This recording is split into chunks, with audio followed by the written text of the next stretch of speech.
Guys, you know what? This is very exciting. We have been waiting for 4 years for the Olympics, and finally we can watch it. I'm rushing home to watch the show. Let's go!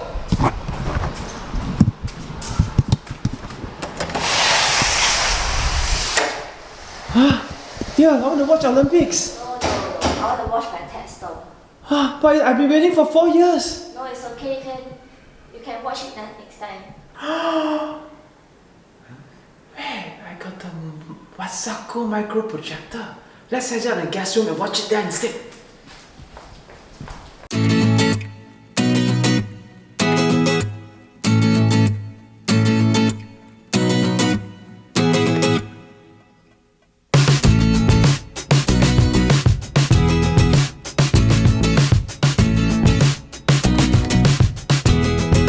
Let's do a quick unboxing.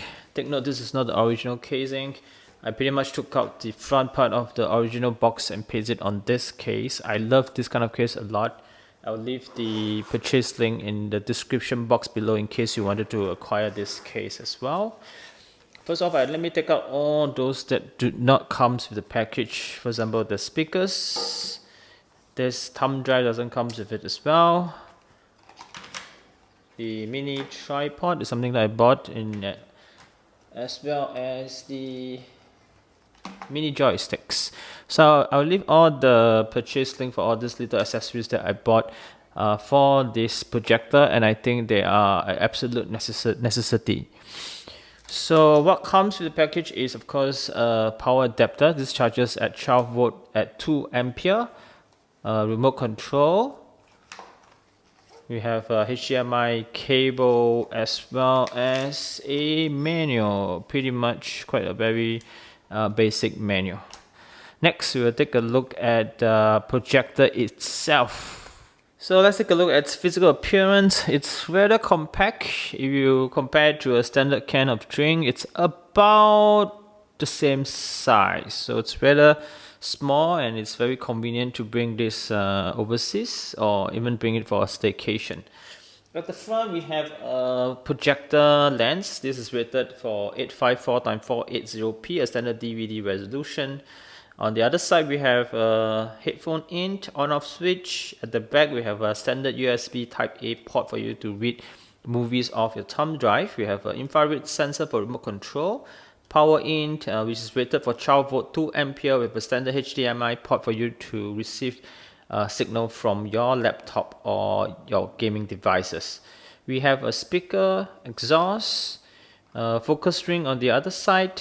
On the top, we have a touch interface. This is something very unique about this projector.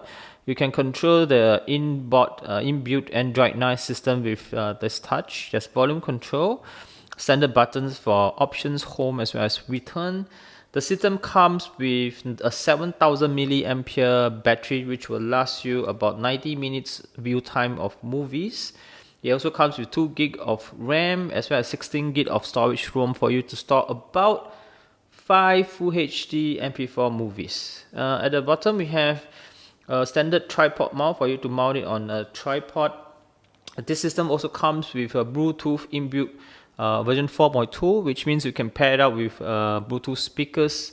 It has a dual band Wi-Fi as well. So yeah, overall the design, I find it a bit utilitarian. Some people love it, some don't. It's very up to individual.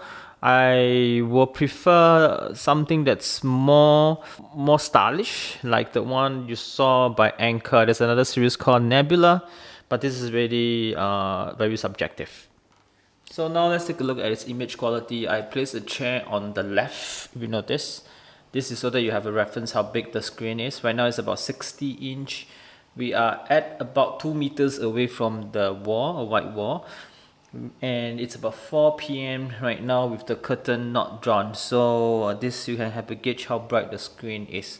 I would recommend it to use it indoor, and definitely turn off all the light and draw your blinds. If not, it's not bright enough, I would say. And this is about the largest screen size I can recommend. Anything bigger, it will be a bit grainy. So let's take a look at its settings. The beauty of this is that it has a full keystone correction. So it has that, so it's working perfectly right now. So let me just do some minor adjustment. Alright. Next, we're going to check its image quality by playing YouTube. The beauty of Android is you can install YouTube as well as Netflix, and all this work perfectly. Let me just demonstrate this to you. Oh, I think I have to connect to my Wi-Fi. It's connected. So what's wrong? It's connected.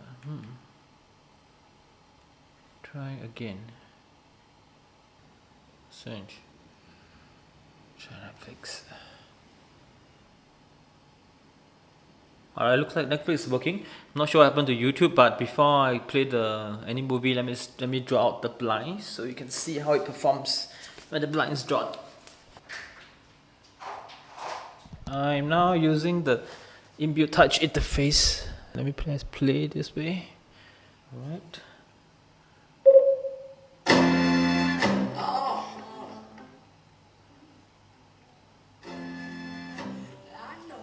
I've always loved getting clean. I love baths. I love showers. Wow. Okay, so you are looking at Netflix with not the inbuilt speaker, rather with the pad creative speakers.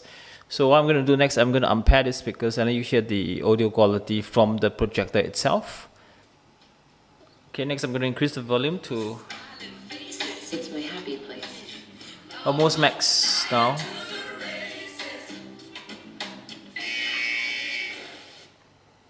Okay, I must say it performs pretty well.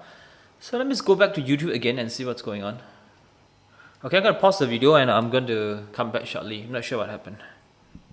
1 hour later. Alright, we are back and we finally fixed the YouTube problem. The issue is I actually manually updated its Google Play service. In doing so, it actually broke the system. So how can you resolve it? You simply have to go back to settings and reset the projector to its factory default. Go to settings, other settings, and click on factory reset settings. This will resolve the issue. However, you have to re-log in and re-key in all your credentials. So let me just quickly show you. YouTube now is working perfectly. Okay, let me quickly play a video just to show you that it works.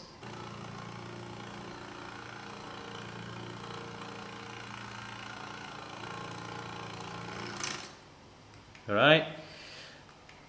So next we're going to play some simple games. I installed SNES 9X. It's a Super Nintendo emulator. I downloaded it from the Google Play Store. So here are some ROM. Okay, let me just show it to you. I'm playing it with a simple controller like this. This is what I'm using right now. A Bluetooth simple controller paired to the system. So let's give it a shot and see how well it performs.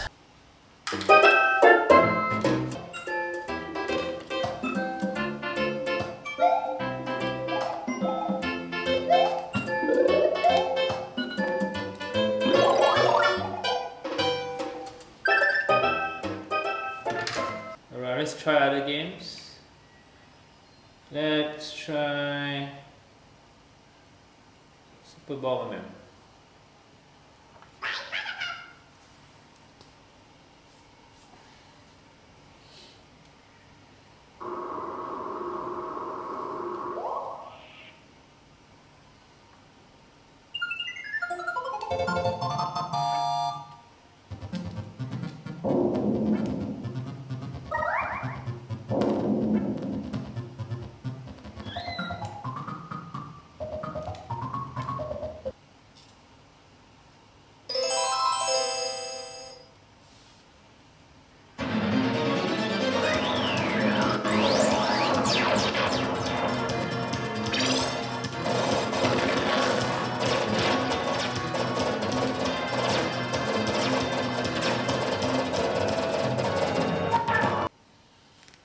I think you get the point. Playing Super Nintendo games, it's rather playable, but there's some skip frames here and there.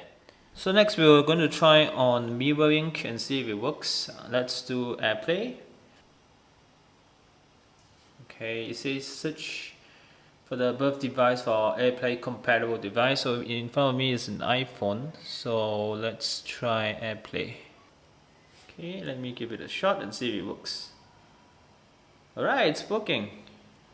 As you can see, it's displaying whatever is showing on my screen, exactly the same.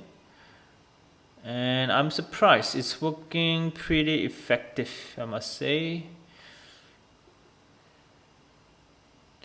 There's a little bit of lag, but I'm surely viewing photos and video should be fine.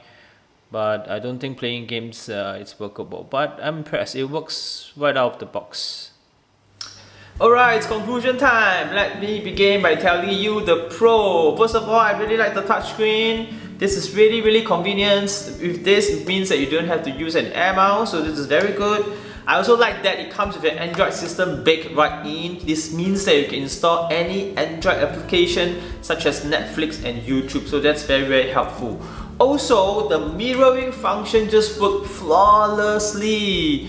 It even worked very well with iPhone, so that's very rare. A lot of projector that I bought claims that you can work mirroring functions with iPhone, but it really doesn't, so this is very good.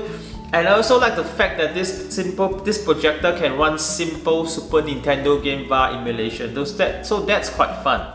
So let me talk about the con. First of all, I think the resolution is a little bit too low at 480p. The maximum screen size you can view is about 60 inch. On a recent staycation, I tried to view it at 120 inch or even at 100 inch. The resolution is just too grainy or too pixelated, and also at such a big screen, the brightness level is just not enough. Also, the battery life is not long enough. I can only run it for 90 minutes, which means that you can't even finish one movie. If only they allowed it to be charged through a battery bank to further extend its battery life, then that would be really amazing. Also, I'm not sure why whenever I on this projector, I have to refocus it every single time, even though if I set it up at the same distance against the wall. And also, I'm not sure, I just couldn't get Google Photos to work on this projector, so do take note. So all in all, would I recommend this projector? I will say yes. So long that you know its resolution is at only 480p, which will limit its screen size to about 60 inch.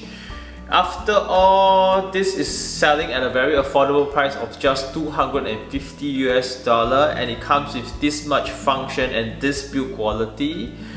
I will recommend this. Thank you for watching all the way to the end of the video. If you like what I'm doing, please give me a thumbs up. If you want to see more videos like this where I review amazing and yet affordable products from China, please subscribe. This is Daniel signing out. Goodbye everyone!